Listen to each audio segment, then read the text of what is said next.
오늘의 성경 말씀 보도록 하겠습니다.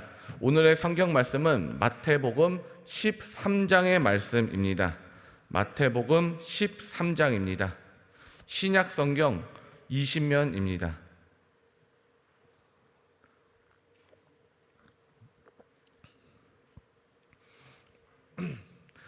마태복음 13장 말씀 교독으로 우리가 읽도록 하겠습니다. 저 한 절, 여러분 한 절 교독으로 읽도록 하겠습니다.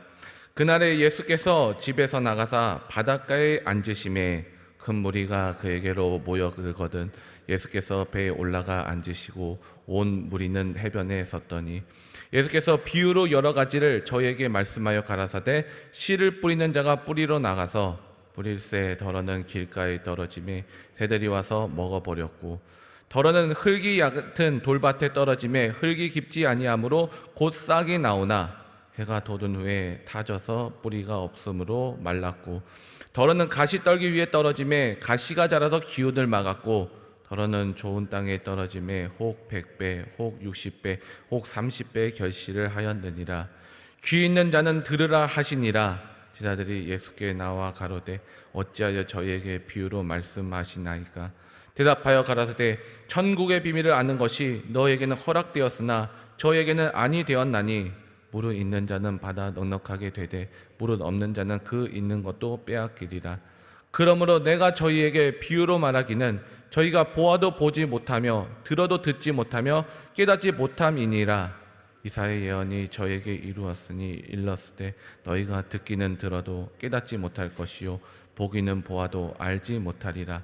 이 백성들의 마음이 완악하여져서 그 귀는 듣기에 둔하고 눈은 감았으니 이는 눈으로 보고 귀로 듣고 마음으로 깨달아 돌이켜 내게 고침을 받을까 두려워함이라 하였느니라. 그러나 너희 눈은 봄으로 너희 귀는 들음으로 복이 있도다. 내가 진실로 너희에게 이르노니 많은 선지자와 의인이 너희 보는 것들을 보고자 하여도 보지 못하였고 너희 듣는 것들을 듣고자 하여도 듣지 못하였느니라. 그런즉 씨 뿌리는 비유를 들으라. 아무나 천국 말씀을 듣고 깨닫지 못할 때는 악한 자가 와서 그 마음에 뿌리온 것을 빼앗나니 이는 곧 길가에 뿌리온 자요 돌밭에 뿌리웠다는 것은 말씀을 듣고 즉시 기쁨으로 받되 그 속에 뿌리가 없어 잠시 견디다가 말씀을 인하여 환난이나 핍박이 일어난 때에는 곧 넘어지는 자요 가시떨기에 뿌리웠다는 것은 말씀을 들으나 세상의 염려와 재리의 유혹에 말씀이 막혀 결실치 못한 자요 좋은 땅에 뿌리웠다는 것은 말씀을 듣고 깨닫는 자니 결실하여 혹 100배 혹 60배 혹 30배가 되느니라 하시더라. 예수께서 그들 앞에 또 비유를 베풀어 가라사대 천국은 좋은 씨를 제밭에 뿌린 사람과 같으니 사람들이 잘 때 그 원수가 와서 곡식 가운데 가라지를 덧뿌리고 갔더니 싹이 나고 결실할 때 가라지도 보이거늘 집 주인의 종들이 와서 말하되 주여 밭에 좋은 씨를 심지 아니하였나이까. 그러면 가라지가 어디서 생겼나이까. 주인이 가로되 원수가 이렇게 하였구나. 종들이 말하되 그러면 우리가 가서 이것을 뽑기를 원하시나이까. 주인이 가로되 가만두어라. 가라지를 뽑아다 각 곡식까지 뽑을까 염려하노라. 둘 다 추수 때까지 함께 자라게 두어라. 추수 때에 내가 추수꾼들에게 말하기를 가라지는 먼저 거두어 불사르게 단으로 묶고 곡식은 모아 내 곡간에 넣으라 하리라. 또 비유를 베풀어 가라사대 천국은 마치 사람이 자기 밭에 갖다 심은 겨자씨 한 알 같으니 이는 모든 씨보다 작은 것이로되 자란 후에는 나물보다 커서 나무가 되매 공중의 새들이 와서 그 가지에 깃들이느니라. 또 비유로 말씀하시되 천국은 마치 여자가 가루 서말 속에 갖다 넣어 전부 부풀게 한 누룩과 같으니라. 예수께서 이 모든 것을 우리에게 비유로 말씀하시고 비유가 아니면 아무것도 말씀하지 아니하셨으니 이는 선지자로 말씀하신 바 내가 입을 열어 비유로 말하고 창세부터 감추인 것들을 드러내리라 함을 이루려 하심이니라. 이에 예수께서 무리를 떠나사 집에 들어가시니 제자들이 나와 가로되 밭에 가라지의 비유를 우리에게 설명하여 주소서. 대답하여 가라사대 좋은 씨를 뿌리는 이는 인자요 밭은 세상이요 좋은 씨는 천국의 아들들이요 가라지는 악한 자의 아들들이요 가라지를 심은 원수는 마귀요 추수 때는 세상 끝이요 추수꾼은 천사들이니 그런즉 가라지를 거두어 불에 사르는 것 같이 세상 끝에도 그러하리라. 인자가 그 천사들을 보내리니 저희가 그 나라에서 모든 넘어지게 하는 것과 또 불법을 행하는 자들을 거두어내어 풀무불에 던져 넣으리니 거기서 울며 이를 갈미 있으리라. 그때 의인들은 자기 아버지 나라에서 해와 같이 빛나리라. 귀 있는 자는 들으라. 천국은 마치 밭에 감추인 보화와 같으니 사람이 이를 발견한 후 숨겨두고 기뻐하여 돌아가서 자기 소유를 다 팔아 그 밭을 샀느니라. 또 천국은 마치 좋은 진주를 구하는 장사와 같으니 극히 값진 진주 하나를 만남에 가서 자기의 소유를 다 팔아 그 진주를 샀느니라. 또 천국은 마치 바다에 치고 각종 물고기를 모는 그물과 같으니 그물에 가득함에 물가로 끌어내고 앉아서 좋은 것은 그릇에 담고 못된 것은 내어 버리느니라. 세상 끝에도 이러하리라. 천사들이 와서 의인 중에서 악인을 갈아내어 풀무불에 던져 넣으리니 거기서 울며 이를 갈미 있으리라.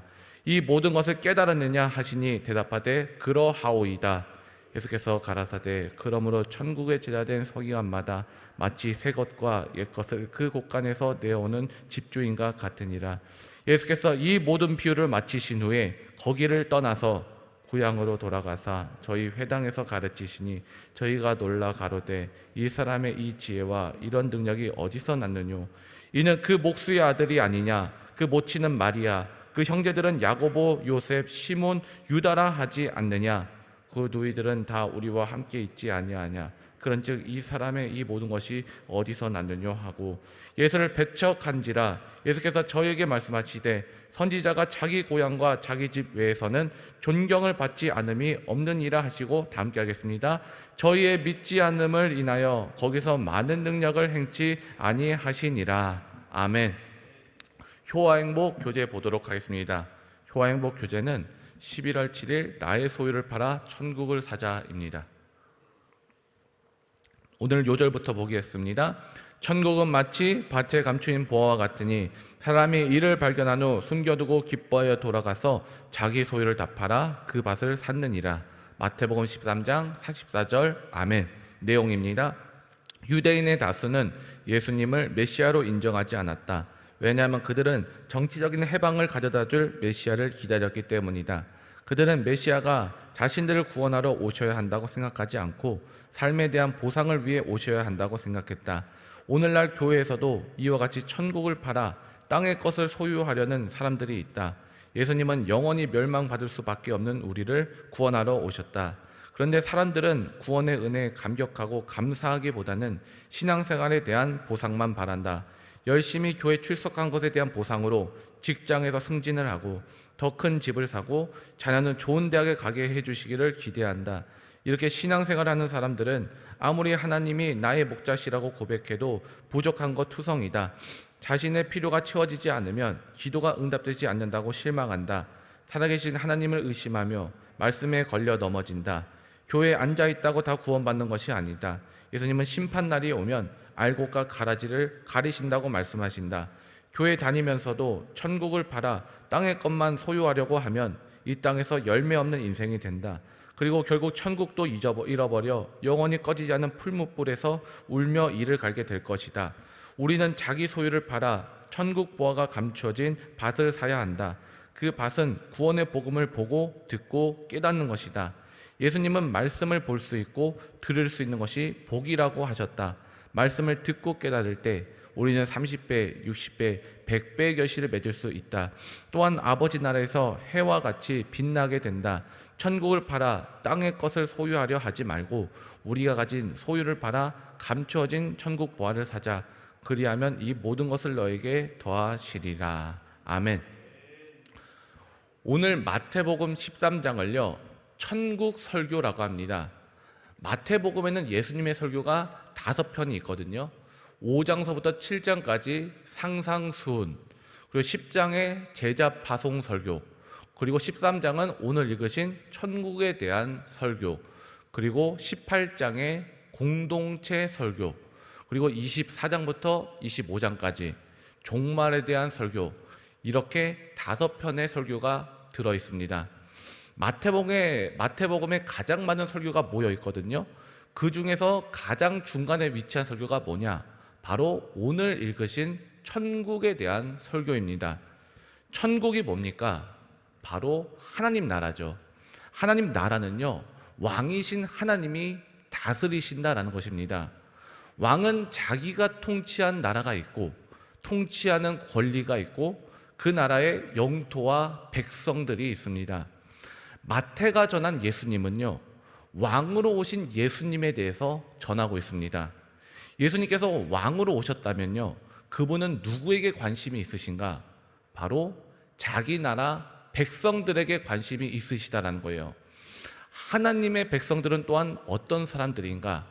하나님의 말씀을 알아듣는 사람들이 하나님 나라의 백성인 것이에요. 왕의 명령을 알아듣고 그 명령대로 사는 사람이 하나님의 나라의 백성인 것입니다. 그렇다면 예수님은 어떻게 말씀하고 계시는가? 다른 백성은 관심이 없으세요. 하나님 나라 백성들만 관심이 있으십니다. 그러므로 하나님 백성들이 알기 쉽게 이야기를 하세요. 그게 바로 비유인 것이에요. 그래서 마태복음 13장을 천국 비유장이다, 이렇게 이야기하기도 합니다. 그런데 정확히 우리가 이야기를 하자면 24절부터 50절까지만 천국 비유장이에요. 앞에 나오는 1절부터 23절도 아니고요, 뒤에 나오는 53절에서 58절까지도 아닙니다. 맨 앞과 그리고 맨 뒤는 다른 말씀을 하고 계시고요, 중간에만 천국에 대한 비유를 말씀하고 계십니다.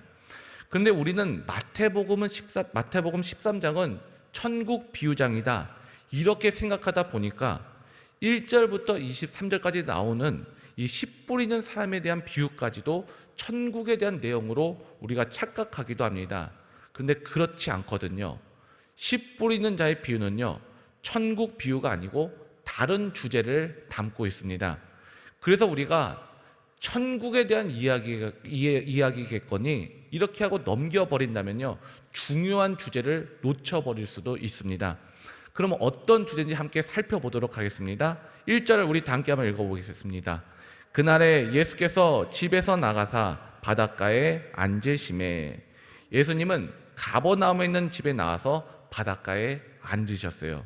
그리고 2절에 보면은 사람이 너무나도 많이 몰려와서 예수님은 배에 올라가 앉으셨습니다. 3절 읽어보겠습니다. 예수께서 비유로 여러 가지를 저에게 말씀하여 가라사대 씨를 뿌리는 자가 뿌리러 나가서, 예수님이 가르치시는 대표적인 방법이 바로 비유로 말씀하시는 것이었어요. 근데 비유로 쉽게 풀어주는데도 이해하지 못하는 경우도 있습니다. 쉽게 풀어주는데도 왜 못 알아듣느냐? 비유는요, 쉽기 때문에 누구나 알기 쉬운 그 열린 이야기지만 동시에 하나님 백성이 아니면 전혀 알아들을 수 없는 닫힌 이야기이기 때문에 그렇습니다. 그래서 오히려 비유는 하나님 나라의 비밀을 보여주고 있지만 동시에 감춰두신 이야기다라는 것이에요. 그래서 예수님께서 가라사대 씨를 뿌린 자가 뿌리러 나가서, 여기서 씨가 중요한데 만약에 이 말씀이 천국 비유라면요, 이 씨는 천국이 되는 것이에요. 그런데 천국으로 우리가 다 해석해 버리면요, 이해할 수 없는 내용들이 등장합니다. 천국을 남들이 집어가기도 하고, 또 천국이 타버리기도 하고, 천국이 가시떨기에 막혀서 죽어버리기도 하고, 천국이 100배, 60배, 30배가 될 수 있을까? 여러분, 우리는 우리의 선입견을 버려야 된다는 것이에요. 마태복음 13장은 천국 비유장이니까 천국에 대한 이야기일 거야. 그게 아니에요. 그럼 뭐에 대한 이야기일 것인가? 예수님이 직접 우리에게 설명해 주고 계십니다. 19절 우리 함께 한번 읽어볼까요? 아무나 천국 말씀을 듣고 깨닫지 못할 때는 악한 자가 와서 그 마음에 뿌리는 것을 빼앗나니 이는 곧 길가에 뿌리운 자요. 말씀을 듣고 밑줄 한번 그어보시기 바랍니다. 말씀을 듣고, 우리가 말씀을 들었을 때 말씀이 어떤 역할을 하는가, 이게 중요하거든요. 말씀을 듣고 깨닫지 못했을 때, 여기서 그 깨닫는다라는 말은요, 헬라어로 모으다, 또 합치다라는 뜻을 가지고 있습니다. 그러므로 우리가 깨닫지 못했다라는 말은요, 말씀과 또 내 삶이 합치지 못했다, 하나가 되지 못했다라는 것을 의미하고 있습니다. 말씀 따로, 내 삶 따로, 이거라는 거예요. 말씀을 듣고 잘 압니다. 말씀을 줄줄 다 외우고 있어요. 근데 정작 내 삶과는 떨어져 있는 것이에요. 그럴 때 어떤 일이 일어나는가? 악한 자가 와서 그 마음에 뿌리는 것을 빼앗나니, 즉 우리가 하나님 말씀을 듣고 말씀과 내 삶이 하나가 되지 못하면요, 악한 자가 와서 그 말씀을 빼앗아 가는 것이에요. 이게 뭔 뜻인가? 오늘 말씀 참 좋네 하면서 우리는 말씀을 지식적으로 평가하려고 하고 말씀의 수준과 주제와 내용은 관심을 갖습니다. 하지만 이 말씀이 내 삶 속에 들어오지 않는다라는 것이에요. 이것이 바로 19절에 말씀하신 그 내용인 것입니다. 이어서 20절 보도록 하겠습니다. 함께 읽어볼게요. 돌밭에 뿌리웠다라는 것은 말씀을 듣고 즉시 기쁨으로 받되. 19절에는 말씀을 받지도 못했잖아요. 근데 20절로 넘어와서는 말씀을 듣고 받기는 받았어요. 이번에는 말씀을 받습니다. 근데 21절에 제가 읽어드릴게요. 그 속에 뿌리가 없어 잠시 견디다가 말씀을 인하여 환난이나 핍박이 일어날 때에는 곧 넘어지는 자요. 즉시 동그라미, 20절에 즉시 동그라미 한번 해보시기 바랍니다. 20절에 즉시 동그라미 해보시고 21절에 잠시 견디다가 할 때 잠시 동그라미 쳐보시기 바랍니다. 잠시 동그라미 해보시고 또 21절에 뒤에 곧 동그라미 해보시기 바랍니다. 그리고 즉시, 잠시, 곧 한번 연결해 보도록 할게요. 즉 돌밭이란 무슨 말이냐? 너무 급한 거예요. 즉시 받고 잠시 견디다가 곧 넘어진다라는 것이에요. 하나님 말씀을 받기는 받았어요. 사모하고 그 말씀을 정말 뜨겁게 받는데 문제는 너무 급하다라는 것이에요. 여러분, 씨앗을 심고 싹을 틔우고 줄기가 되고 나무가 돼서 열매를 맺으려면 금방 그게 됩니까? 금방 되지 않습니다. 그러나 어떤 사람들은 말씀이 금방 열매 맺기를 바란다라는 것이에요. 심어놓고서 왜 이 씨가 빨리 나오질 않지? 씨가 나오나 안 나오나 또 금방 또 파버리는 거예요. 그리고 조금 싹이 쑥 나오기 시작하면 그냥 쑥 잡아 뽑아버립니다. 그러면 이 씨앗이 어떻게 됩니까? 더 이상 자라지 못하고 죽어버리게 된다는 것이에요. 심은 말씀이 내 안에서 잘 묵상이 되고 나를 변화시키는 말씀이 될 때까지 기다려야 되는데 기다리지 못하는 사람들, 너무나도 급한 것입니다. 그래서 하나님을 믿을 때 중요한 것이 바로 인내예요. 이 말씀이 지금 당장은 은혜가 되지 않고 당장 보이는 것이 없고 잡히는 것이 없을지라도 기다려야 된다라는 것입니다. 여러분, 말씀을 들을 때 또 은혜를 받을 때 더 중요한 것이 무엇이냐? 이 말씀이 내 안에 잘 간직되다가 내 삶과 만나는 순간에 정말 큰 은혜가 되거든요. 왜냐하면 지금도 우리 똑같이 앉아서 하나님의 말씀을 받습니다. 이 말씀을 받지만 이 말씀이 금방 자라지 않을 수가 있습니다. 어떤 사람은 지금 이 자리에 은혜를 받는 사람도 있을 것이고 또 어떤 분들은 집에 돌아가는 교구버스 안에서 은혜 받는 사람도 있을 것이고 또 어떤 분은 한 달 후에 어떤 분은 1년 후에 은혜를 받을 수도 있습니다. 문제는 그때까지 우리가 하나님 말씀의 씨앗을 잘 품고 있느냐, 이게 중요한 것이에요. 그런데 우리는 금방 다 날려버리고 금방 다 이 문을 빠져나가면서 잊어버리고 또 새 말씀 그러다 보니까 열매 맺지 못하고 돌밭처럼 곧 넘어져 버린다라는 말씀인 것이에요. 우리 또 이어서 22절 읽어보겠습니다. 가시떨기에 뿌리웠다는 것은 말씀을 들으나 세상의 염려와 재리의 유혹에 말씀이 막혀 결실치 못하는 자요. 여기서 막힌다라는 말이 나오는데 유혹의 말씀이 막힌다라는 말이 나오는데 막혀라는 단어는요, 숨막히게 한다, 질식케 한다라는 뜻을 가지고 있습니다. 말씀을 어떻게든 내가 품어보려고 하는데 내 마음속에 뭐가 먼저 자리하고 있냐면요, 세상의 염려 그리고 재물의 유혹, 이런 것들이 이미 자리를 꽉 차지하고 잡고 있어서 도저히 말씀이 내 안에 자리 잡을 수 없고 튕겨져 나가 버리더라 라는 것이에요. 왜 그렇습니까? 숨이 막혀 버리니까. 여러분, 하나님 말씀을 사모하는 것 좋습니다. 그런데 내 자신을 되돌아 봐야 된다는 것이에요. 내 마음은요, 말씀을 받을 준비가 되어 있지 않습니다. 세상 염려로 내 안이 가득해요. 그리고 마음 안에 염려가 주인 노릇하고 있고요. 재물의 유혹과 걱정과 생각이 너무나도 내 마음 안에 차지하고 있으면요, 그 마음 속에 하나님 말씀이 들어갈 자리가 없다라는 것이에요. 그리고 마지막으로 23절 보도록 하겠습니다. 23절 함께 읽어보겠습니다. 좋은 땅에 뿌리었다라는 것은 말씀을 듣고 깨닫는 자니 결실하여 혹 100배, 혹 60배, 혹 30배가 되느니라 하시더라. 아멘. 말씀을 듣고 깨닫는 자니, 한번 밑줄 그어보시기 바래요. 거기 좋은 땅은 뭐냐? 바로 말씀을 듣고 깨닫는 자다라는 것이에요. 말씀을 듣고 깨달았어요.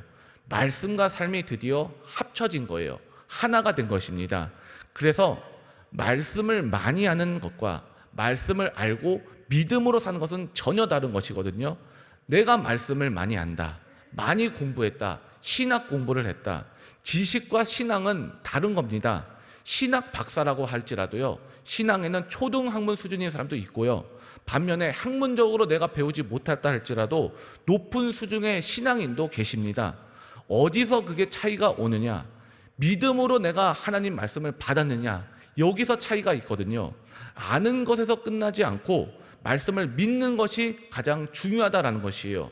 하나님 말씀을 내가 믿음으로 받아서 듣고 깨달아 하나님을 기쁘시게 하는 우리가 되기를 주의 이름으로 축원드립니다. 오늘 말씀을 마무리하도록 할게요. 씨 뿌리는 자의 비유는요, 이미 눈치채셨겠지만 전적으로 하나님 말씀에 대한 내용인 것이에요. 천국 이야기가 아닙니다. 농부는 하나님이시고 우리는 밭이에요. 말씀은 씨앗은 하나님 말씀인 것입니다. 왜 하나님을 농부라고 하시는가? 농부는요, 내가 뿌린 씨앗이 아니면 거두질 않거든요. 그리고 농부는 실패한다 할지라도 포기하지 않고 또 밭에 나가서 씨를 뿌리십니다. 하나님은 오늘도 계속해서 말씀의 씨앗을 우리 안에 뿌리고 계세요. 오늘도 마태복음 13장 말씀을 통해서 우리 안에 씨앗을 뿌리고 계시는 것입니다. 이 씨를 뿌리시고 반드시 우리 삶 가운데 반드시 말씀의 열매를 거두신다라는 것이에요. 그러니까요, 하나님께서 나에게 하나님의 말씀을 부어주실 때, 하나님께서 나에게 기대가 있구나, 하나님께서 내게 지금 말씀이 열매 맺을 것이라는 소망을 가지고 계시구나, 감사함으로 이 하나님의 말씀을 받아야 된다라는 것입니다. 농부이신 하나님께서 내 마음밭에 말씀의 씨를 뿌리시고 반드시 경작하셔서 이 말씀을 열매 맺게 하실 거야, 이런 소망을 가지시기를 바랍니다. 이게 바로 믿음인 것이에요. 그래서 믿음이 있어야 말씀이 열매 맺을 수가 있게 되는 것이에요. 그리고 설사 이 말씀을 내가 지금 놓쳤다, 그것으로 끝나는가? 다시 또 농부이신 하나님은 씨를 나가서 뿌리세요. 주님은 우리에게 말씀을 또 부어주십니다. 그럼 우리는 주시는 말씀을 잘 받아서 이 말씀을 믿음으로 품어야 된다라는 것이에요. 또 우리는 또 뭐라고 말씀드렸죠? 밭이다라고 말씀을 드렸는데, 네 가지 밭 중에 우리는 어디에 해당할까? 누구는 길가, 누구는 가시밭, 누구는 돌밭, 누구는 좋은 밭.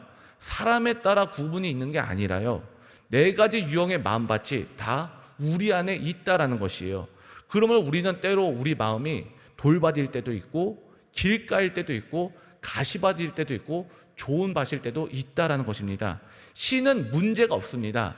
하나님의 말씀은 진리의 말씀이기 때문에 그렇습니다. 내가 문제지 씨앗에는 문제가 전혀 없어요. 좋은 씨를 찾아서 누구의 말씀이 좋다더라, 어떤 교회의 말씀이 좋다더라, 씨를 찾아서 우리가 발품할 것이 아니라 믿음으로 하나님 말씀을 받으면서 좋은 밭의 비율을 늘려가는 것, 즉 믿음으로 하나님 말씀을 잘 받고 있느냐, 이것이 열매 맺는데 중요하다라는 것입니다. 이 열매는 재물이나 건강이나 권력보다 원천적인 복인 것이에요. 바로 천국 나라의 백성으로 살게 하시는 영생의 열매인 것입니다. 이 영생의 열매를 잘 간직하시길 바랍니다. 그리고 이 영생의 열매를 나만 간직하고 있을 것이 아니라 주변에까지 예수의 생명을 전해서 100배, 60배, 30배의 결실을 맺는 우리 모두가 되기를 주의 이름으로 축원드립니다. 기도하겠습니다. 하나님 아버지, 우리에게 하나님 말씀 주시니 감사합니다. 우리 마음밭이 좋은 밭이 되게 하셔서 하나님 말씀을 잘 받아서 내 마음 가운데 심겨져 뿌리 내리고 새싹을 틔우고 줄기가 자라고 나무가 되게 하셔서 많은 열매를 맺기를 원합니다. 30배, 60배, 100배 영생의 열매를 맺어서 나도 하나님의 영생을 누리게 하시고 주변에 예수의 생명을 전하며 나누고 누리는 삶을 살아갈 수 있도록 주의 성령께서 붙들어 주시고 인도하여 주시옵소서. 예수님을 감사하며 기도드립니다. 아멘.